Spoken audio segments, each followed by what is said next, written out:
19 mars, 1 Samuel, chapitre 7, chapitre 8, chapitre 9. Les gens de Kirjat-Jearim vinrent et firent monter l'arche de l'Éternel. Ils la conduisirent dans la maison d'Abinadab sur la colline et ils consacrèrent son fils Éléazar pour garder l'arche de l'Éternel.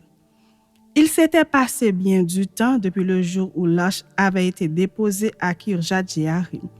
20 années s'étaient écoulées, alors toute la maison d'Israël poussa des gémissements vers l'Éternel.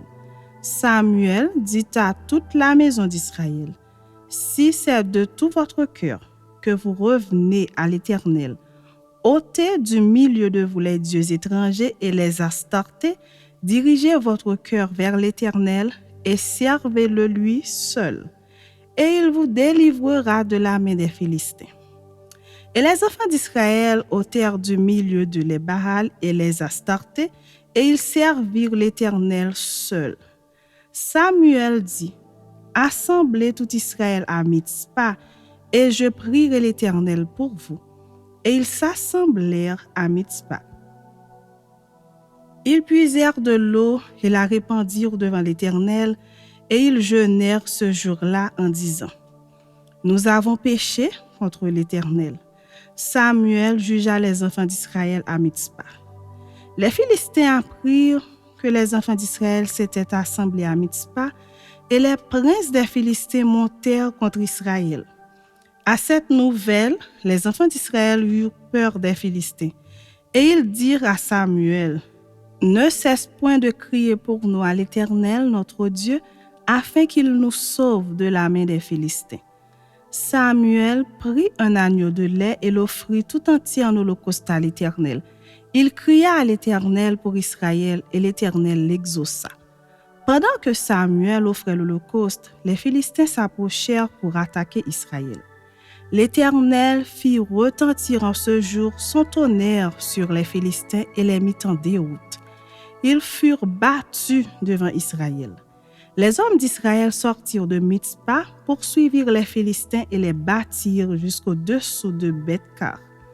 Samuel prit une pierre qu'il plaça entre Mitzpa et Shen, et il l'appela du nom d'Ébénézer en disant, « Jusqu'ici, l'Éternel nous a secourus. » Ainsi les Philistins furent humiliés et ils ne vinrent plus sur le territoire d'Israël. La main de l'Éternel fut contre les Philistins pendant toute la vie de Samuel. Les villes que les Philistins avaient prises sur Israël retournèrent à Israël depuis Écron jusqu'à Gath avec leur territoire. Israël les arracha de la main des Philistins. Et il y eut paix entre Israël et les Amoréens. Samuel fut juge en Israël pendant toute sa vie. Il allait chaque année faire le tour de Béthel, de Gilgal et de Mitzpa, et il jugeait Israël dans tous ces lieux. Puis, il revenait à Rama, où était sa maison. Et là, il jugeait Israël, et il y bâtit un autel à l'Éternel. Chapitre 8. Lorsque Samuel devint vieux, il établit ses fils juges sur Israël. Son fils premier-né se nommait Joël et le second Abisha. Ils étaient juges à Beersheba. Les fils de Samuel ne marchèrent point sur cette race. Ils se livraient à la cupidité, recevaient des présents et violaient la justice. Tous les anciens d'Israël s'assemblèrent et vinrent auprès de Samuel à Rama. Ils lui dirent, « Voici tu es vieux, et tes fils ne marchent point sur tes traces. Maintenant, établis sur nous un roi pour nous juger, comme il y en a chez toutes les nations. » Samuel vit avec déplaisir qu'il disait, « Donne-nous un roi pour nous juger. » Et Samuel pria l'Éternel. L'Éternel dit à Samuel, « Écoute la voix du peuple dans tout ce qu'il te dira, car ce n'est pas toi qu'il rejette, c'est moi qu'il rejette, afin que je ne règne plus sur eux.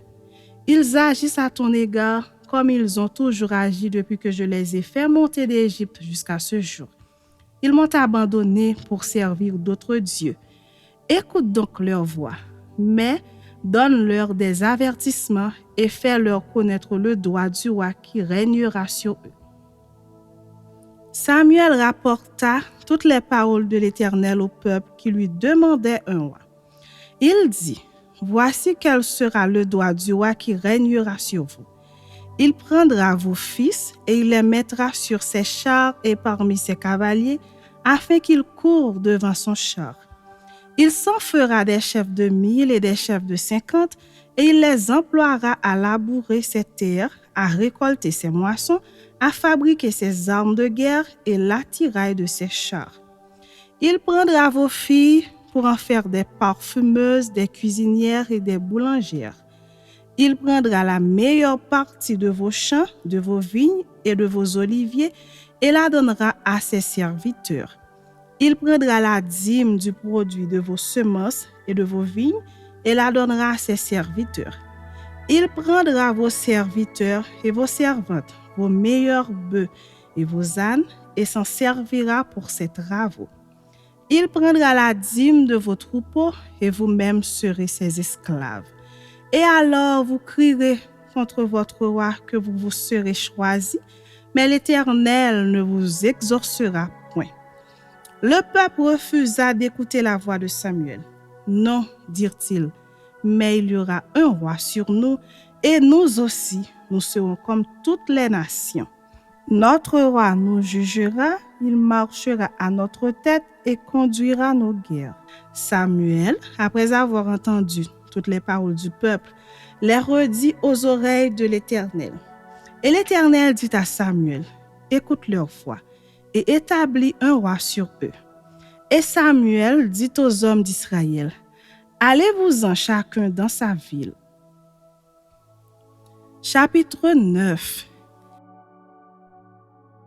Il y avait un homme de Benjamin nommé Kis, fils d'Abiel, fils de Séror, fils de Bécorat, fils d'Aphiac, fils d'un Benjamite. C'était un homme fort et vaillant. Il avait un fils du nom de Saül, jeune et beau, plus beau qu'aucun des enfants d'Israël, et les dépassant tous de la tête. Les ânesses de Kis, père de Saül, s'égarèrent, et Kis dit à Saül, son fils, « Prends avec toi l'un des serviteurs, lève-toi, va et cherche les ânesses. » Il passa par la montagne d'Éphraïm et traversa le pays de Shalisha, sans les trouver. Ils passèrent par le pays de Shaalim, et elles n'y étaient pas. Ils parcoururent le pays de Benjamin, et ils ne les trouvèrent pas.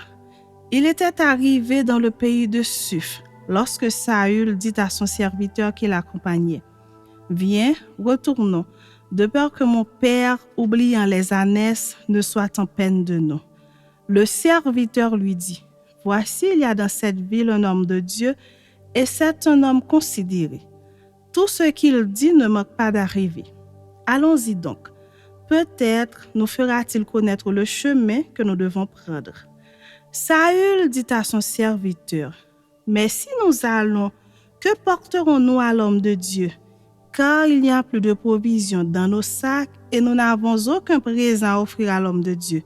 Qu'est-ce que nous avons? » Le serviteur reprit la parole et dit à Saül, « Voici, j'ai sur moi le quart d'un cycle d'argent.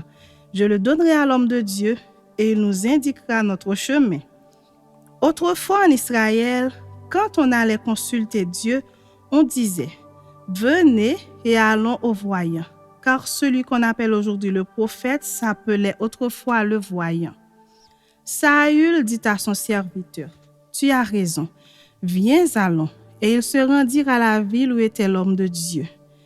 Comme ils montaient à la ville, ils rencontrèrent des jeunes filles sorties pour puiser de l'eau, et ils leur dirent, « Le voyant est-il ici? » Ils leur répondirent en disant, « Oui, il est devant toi, mais va promptement, car aujourd'hui il est venu à la ville parce qu'il y a un sacrifice pour le peuple sur le haut lieu.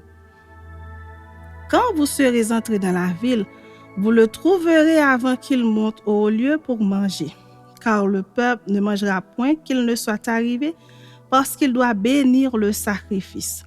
Après quoi, les conviés mangeront. Montez donc, car maintenant vous le trouverez. Et ils montèrent à la ville. Ils étaient arrivés au milieu de la ville quand ils furent rencontrés par Samuel qui sortait pour monter au haut lieu. Or, un jour avant l'arrivée de Saül, l'Éternel avait averti Samuel en disant: « Demain, à 7 heures, je t'enverrai un homme du pays de Benjamin, et tu l'oindras pour chef de mon peuple d'Israël. Il sauvera mon peuple de la main des Philistins, car j'ai regardé mon peuple parce que son cri est venu jusqu'à moi. » Lorsque Samuel eut aperçu Saül, l'Éternel lui dit: « Voici l'homme dont je t'ai parlé, c'est lui qui régnera sur mon peuple. » Saül s'approcha de Samuel au milieu de la porte et dit: « Indique-moi, je te prie, où est la maison du voyant. » Samuel répondit à Saül: « C'est moi qui suis le voyant.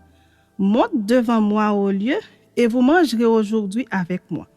Je te laisserai partir demain, et je te dirai tout ce qui se passe dans ton cœur. Ne t'inquiète pas des ânesses que tu as perdues il y a 3 jours, car elles sont retrouvées. Et pour qui est réservé tout ce qu'il y a de précieux en Israël, n'est-ce pas pour toi et pour toute la maison de ton père? » Saül répondit: « Ne suis-je pas benjamite, de l'une des plus petites tribus d'Israël? Et ma famille n'est-elle pas la moindre de toutes les familles de la tribu de Benjamin? Pourquoi donc me parles-tu de la sorte? » Samuel prit Saül et son serviteur, les fit entrer dans la salle et leur donna une place à la tête des conviés, qui étaient environ 30 hommes. Samuel dit au cuisinier: « Sers la portion que je t'ai donnée en te disant: mets-la à part. » Le cuisinier donna l'épaule et ce qui l'entoure, et il la servit à Saül. Et Samuel dit: « Voici ce qui a été réservé. Mets-le devant toi et mange, car on l'a gardé pour toi lorsque j'ai convié le peuple. » Ainsi Saül mangea avec Samuel ce jour-là. Ils descendirent du haut lieu à la ville, et Samuel s'entretint avec Saül sur le toit. Puis ils se levèrent de bon matin. Et dès l'aurore, Samuel appela Saül sur le toit et dit: « Viens, et je te laisserai partir. » Saül se leva, et ils sortirent tous deux, lui et Samuel. Quand ils furent descendus à l'extrémité de la ville, Samuel dit à Saül: « Dis à ton serviteur de passer devant nous. » Et le serviteur passa devant. « Arrête-toi maintenant, reprit Samuel, et je te ferai entendre la parole de Dieu. »